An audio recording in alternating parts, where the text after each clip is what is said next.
Herkese merhaba dikiş sınıfından ve Sibel hocanızdan.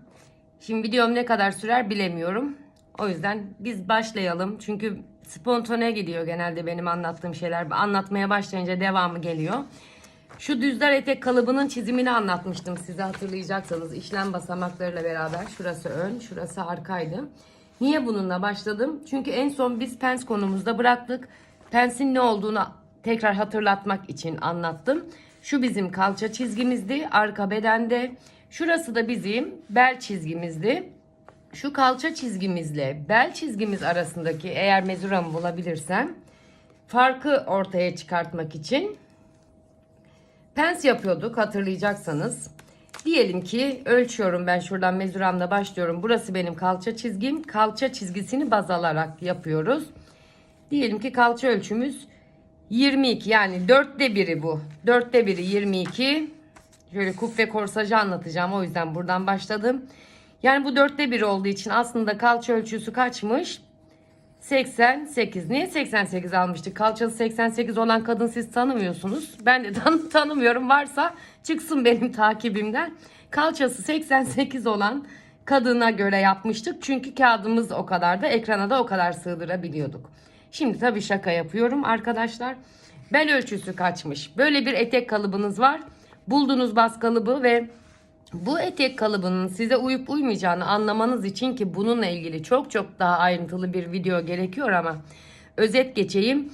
Bel çizgimiz bakın şurasıdır. Burası ve burası. Beli ölçerken şuradan alıp şu şekilde ölçmeyeceksiniz. Yani bel 20 değil. Görüyor musunuz? Şuradan başlıyorum. Bel ölçümü geldim. Pensin ucuna kadar getirdim. 8,5 santim. 8,5 santimi penste atlıyorum.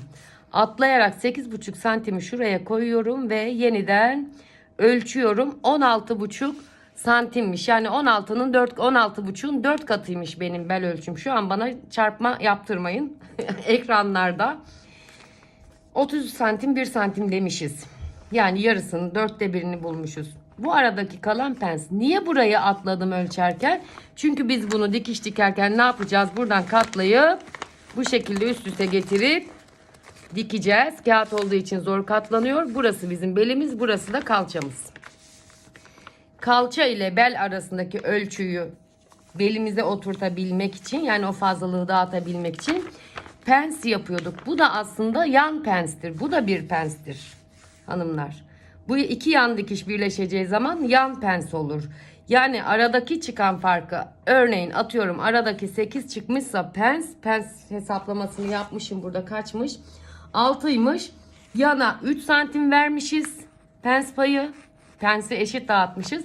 Buralarda 1,5 verip toplamda 6 santim pens vermişiz. Pensimiz bu. Aynı işlemi önde de yapmışız. Kalça çizgimiz, kalça çizgimizdeki, yani şu dikdörtgene oturtuyoruz biz kalıbımızı. Bakın şuradaki dikdörtgene oturtuyoruz. Bir önceki gönderimde anlattığım dikdörtgen bu.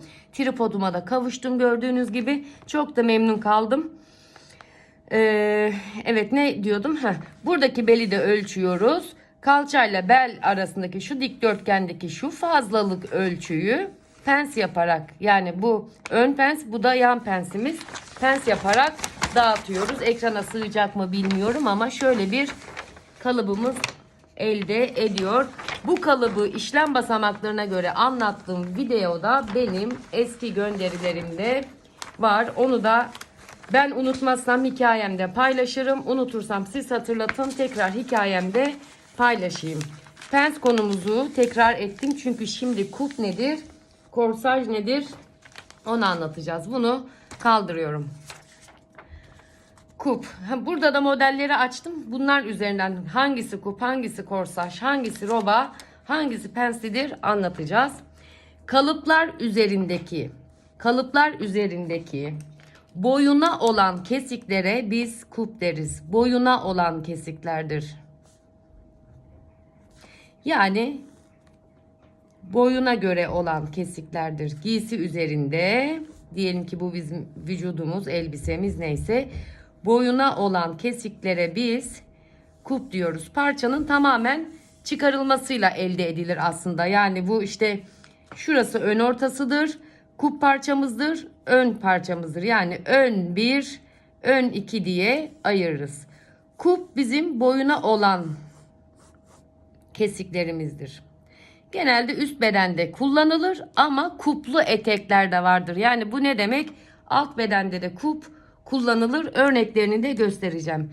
Korsaj ise, yanlış yazmışım. Korsaj ise alt bedende enine yapılan kesiklerdir. Çizimim gözüküyor mu? Biraz daha koyu çizeyim. Şöyle alt bedende, yani diyelim ki etekte boyuna yapılan çizgilerdir. Kesiklerdir daha doğrusu. Yani enine ise ve alt bedende ise korsaj diyoruz. Boyuna ise kesiklerimiz kup diyoruz. Yani bir etek modelinde, diyelim ki etek modelimiz bu. Hem korsajımız hem kupumuz olabilir. Model analizi yaparken niye çok önemliydi bunlar, tekrar hatırlatıyorum. Kalıbı anlayabilmemiz için, kalıbı okuyabilmemiz için kendimiz modelleme veya model uygulama, ikisi de aynı anlama geliyor aslında ama ben model uygulama olarak kullanıyorum.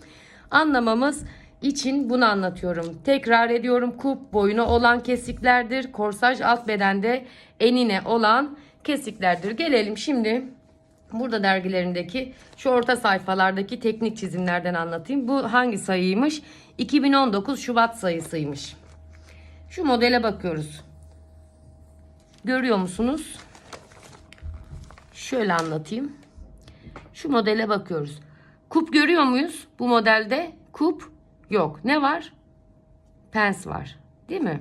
Şurada pens var. Bu modelde pens var. Bunlar bizim göğüs penslerimizdir. Şuraya gelelim. Hangi modele bakalım? Şu modele bakalım. Şurada pens var. Şurada kup var. Bunu şu şekilde bir kenara ayırıyorum. Lütfen şu modeli unutmayın ve lütfen benim geri dönmemi de sağlayın. Anlatırken unutmak istemiyorum çünkü.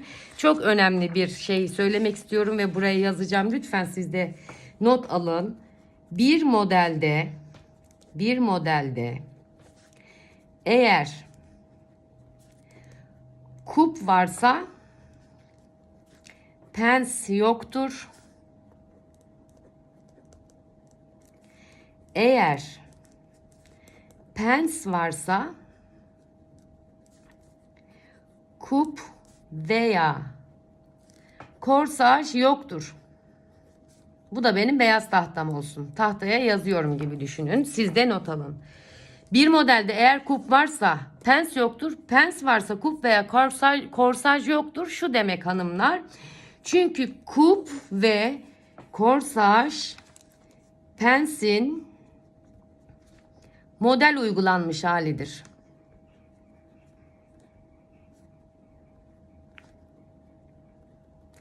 Kup veya korsaj pensin model